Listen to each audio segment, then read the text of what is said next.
Halo semuanya. Perkenalkan, aku Lala dari Teknik Geologi Angkatan 2023. Dan aku HP dari Geologi Angkatan 23.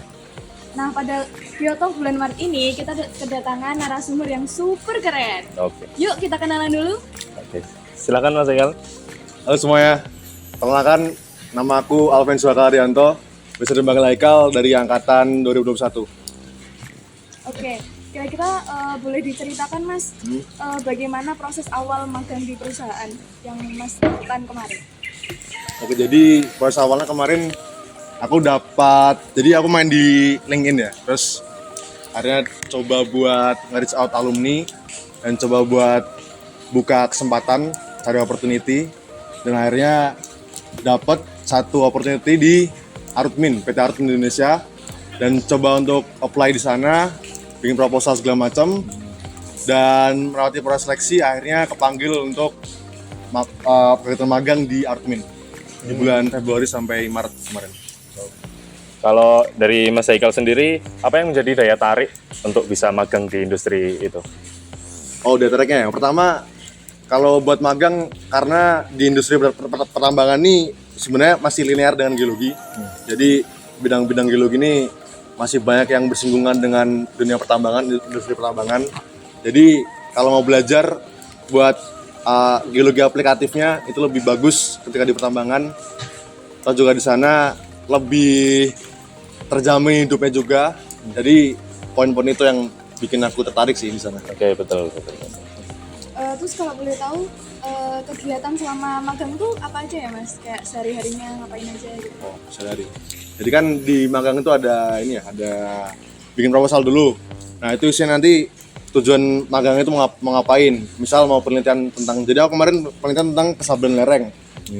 Nah, jadi itu tiap hari isinya ya ngikutin mentorku, Mas Hauzan Angkatan 17, ngikutin dia, daily observation, terus ada joint assessment sama kontraktor, terus pengambilan data, terus pengolahan data kerja praktek, dan meeting tanggul, terus ada namanya meeting SCG itu sama kontraktor tiap minggu sekali. Dan akhirnya juga ini presentasi sih, sama main-main dikit lah. Pasti. Jadi cukup padat ya Mas? Kayak Ya, kegiatannya. Oke. dari jam 7 pagi sampai jam 5 sore kerjanya. Wow. Cukup ya berarti. Terus ke pertanyaan selanjutnya ya Mas.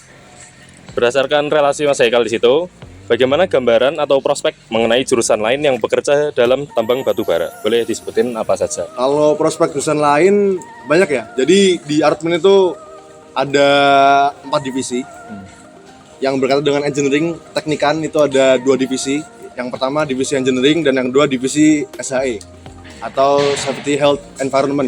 Nah, 2 divisi ini tuh biasanya, atau 2 departemen ini biasanya yang di situ anak-anak teknik. Kayak misal kalau di SHE itu teknik lingkungan. Terus di engineering tuh ada tim survei, itu biasanya anak-anak dari teknik geodesi, teknik geomatika. Terus dari teknik kesehatan keselamatan kerja. Itu biasanya masuk ke departemen SHE sama departemen engineering. Jadi buat teman-teman jurusan lain di luar dari geologi punya kans tinggi kok buat masuk ke pertambangan. Punya kesempatan yang sama juga ya berarti sama Mas? juga. Kalau dari rumpun yang berbeda gitu Mas, kayak misalkan sosum ada nggak? Bisa tahu Mas Haikal di Ada. posisinya sebagai apa? Pasti ada. Nah, itu kalau di kemarin kan, kalau misal di sosum ya, rumpun sosum itu biasanya nanti mereka ditempatkan di Jakarta, di pusatnya.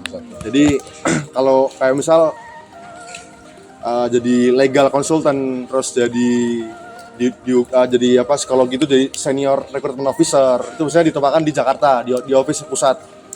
Dan untuk teman-teman jurusan misal jurusan administrasi bisnis, itu bisa ditempatkan di setiap site yang ada di Kalimantan. Nah, itu nanti kerjanya di departemen community development sama departemen admin. Berarti cukup luas ya Mas antara Ya, sosum sama Sosum saintek. sama Saintek semua ada peluang buat masuk ke tambang. Terus kan kalau magang itu biasanya ada kayak pengalaman lucu atau menarik gitu. Nah, boleh nggak Mas di-spill gitu? Kira-kira ada nggak pengalaman yang menarik atau berkesan atau lucu mungkin? Ada yang berkesan. Jadi waktu magang itu kan waktu meeting tanggul sama kontraktor. Itu sebenarnya meeting sama kontraktor, kebanyakan tuh mereka orang-orang dari India. Nah, terus akhirnya cobalah, kan aku kan masih pertama kali ya, masih belum tahu. Ternyata mereka bisa bahasa Indonesia, dan awal-awalnya tuh aku coba buat ngomong bahasa Inggris kan. Gini, tapi ya mereka udah mas gak usah pakai bahasa Indonesia aja.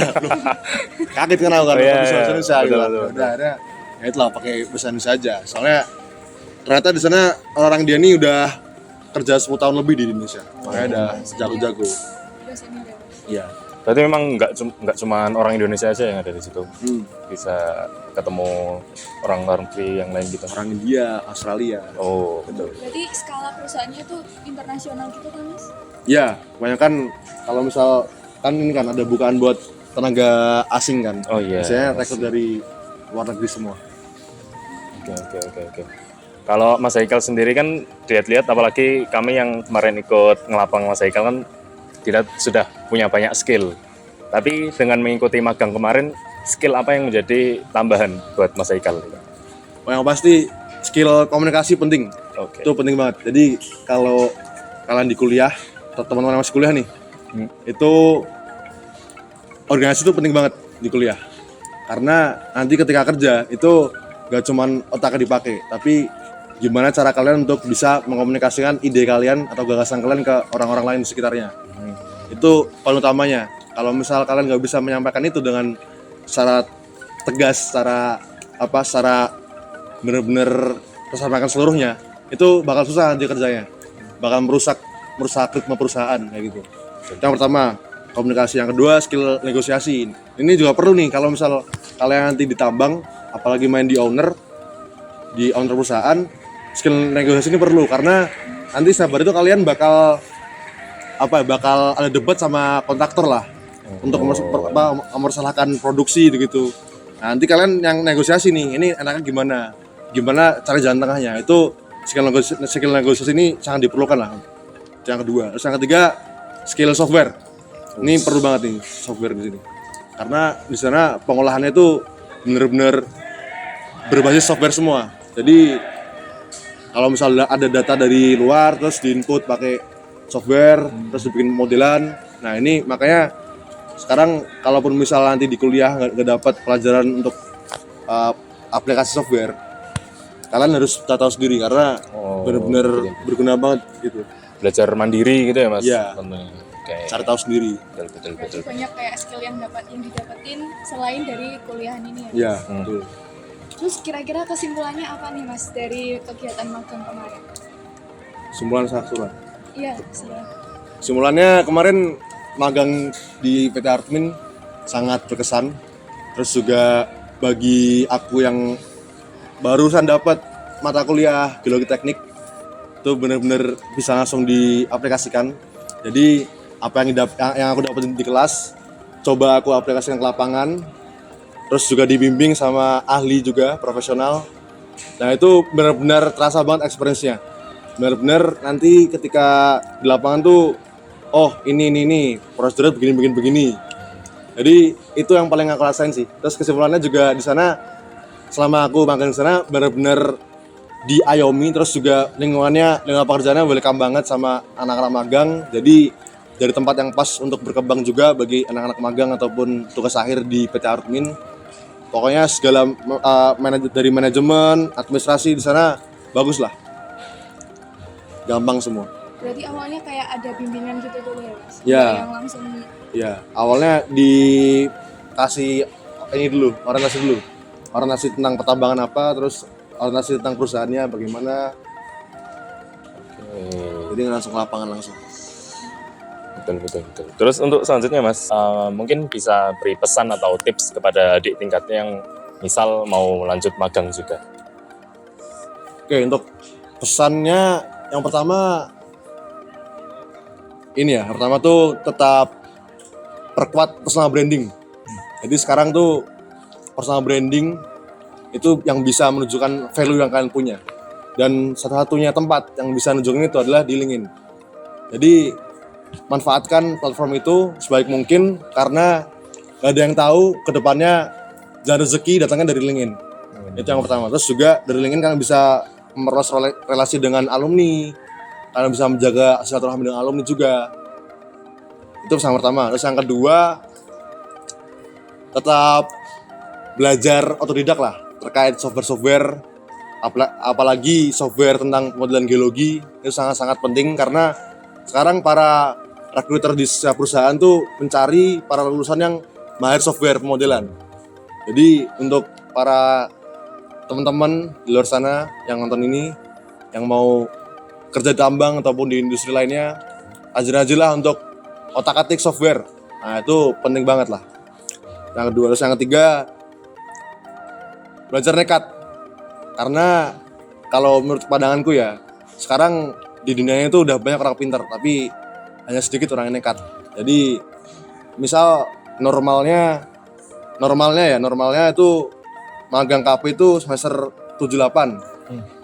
Tapi aku nekat semester 4 malah udah magang, semester 5 karena magang dan itu namanya nekat. Terus ketika orang-orang lain normalnya itu bikin paper dipublish itu semester 5, semester 6, aku lebih nekat lagi, semester 3 udah mulai. Jadi coba untuk menjadi anti mainstream lah dengan orang-orang lain. Jadi itu nanti yang bikin value dari diri kalian tuh bakal terlihat, menonjol.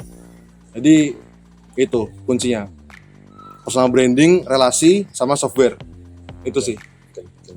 Pesan buat teman-teman yang nonton ini. Ya.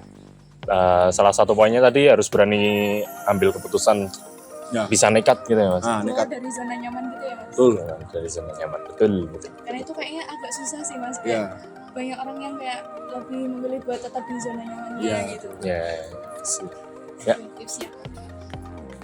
Mungkin sekian dulu Mas bincang-bincang kali ini. Oke, Terima makasih banget. Terima kasih, Mas. Makasih banyak udah diundang di Geotalk bulan Siap. Maret ini. Siap. Masih Sekarang segala. answernya. Wes. Siap Mas. Makasih. Oke. Ya, makasih Mas. Oke guys, sekian dulu Geotalk pada bulan Maret ini. See you di Geotalk selanjutnya. Oke, Bye-bye. bye-bye.